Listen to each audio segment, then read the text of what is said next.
Hey guys, Bad Vision here. Time for an update. So I got the radiator in, and I got the fan mounted. I purposed and used the old Volkswagen fan, and yeah, it made a little plate that mounted it to my mount that I made. And the wires come up and through nice and easy. And there's 3 wires on the Volkswagen fans. They're usually controlled by relay. When I hook the power to it directly, there's 3, it's a 2-stage fan, I believe is what they call those. One's a low RPM signal, and then there's a high RPM signal. So what I'm going to do is I've got a coolant actuated relay that at 180 degrees, I think it is, the fan turns on. I can't remember what sensor I got. I think it was somewhere around there. Basically running temperature. Once it hits running temperature, it'll cool. The fan will turn on and cool on, and then on the high speed, I'm going to put just a standard switch. So if the temperature does get really high, even with that fan going, I'll be able to just flip a switch and have it go to high speed then. Excuse me, sorry. And that way it'll be, you know, better cooling for it. So got the expansion tank in. I wasn't really sure if I needed to run that with this setup, but like I said, I was trying to repurpose as much as I could. So I built a bracket for that to sit on, and got it run. You see the big fat hose back there, runs down and goes to where it's supposed to down there. And trying to get the radiator stuff figured out. I have to make custom metal tubing, so I gotta order some 1 1/4 OD mandrel bend pieces so that I can cut them up and make nice metal turns, and that way I can, you know, use this existing hole here. I can put a bracket on and my coolant can sit, and then just have the rubber coupler to the metal to metal, well, in this case plastic to metal, but gonna do that.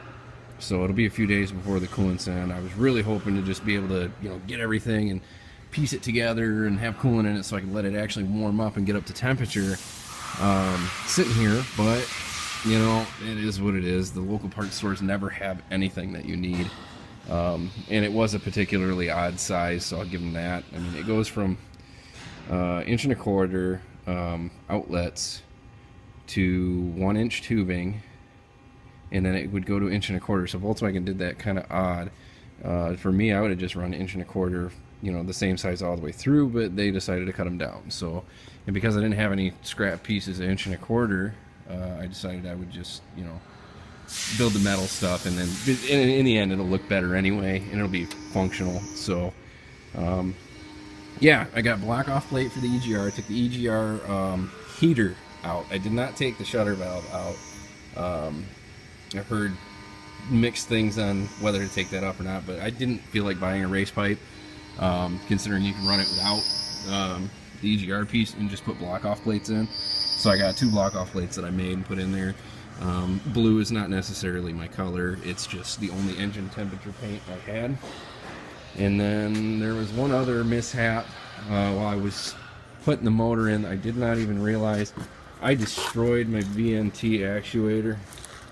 It was rusty already to begin with, but I crushed it, so I gotta get a new one of these. And it's like $60. It's ridiculous.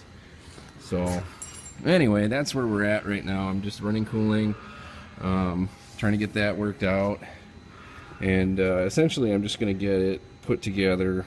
I gotta order the intercooler stuff. I am gonna run factory intercooler. I'm gonna put it down over here. It fits underneath. I gotta move the battery into the back, but I'm waiting on the gas tank for that because it's gonna have a side saddle. The gas tank will sit here because the bed will be higher eventually. The gas tank's gonna sit between the rails, and then I'm gonna have a access saddle that'll hold the battery in place, and the battery will back there.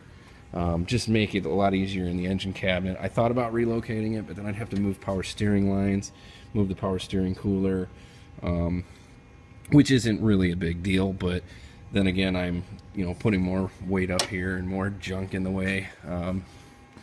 It's not going to be clean for sure. I'm just looking at it, I'm like, I got hoses going everywhere. And once I get everything dialed in and work, then I'll start to, you know, break it down and clean it up.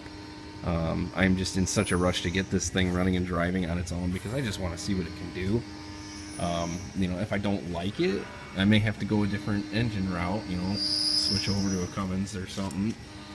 I don't know. I can't decide, but I'm pretty sure I'll be happy with it, but I'm going to clean it up later. So anyway, guys, that's the update.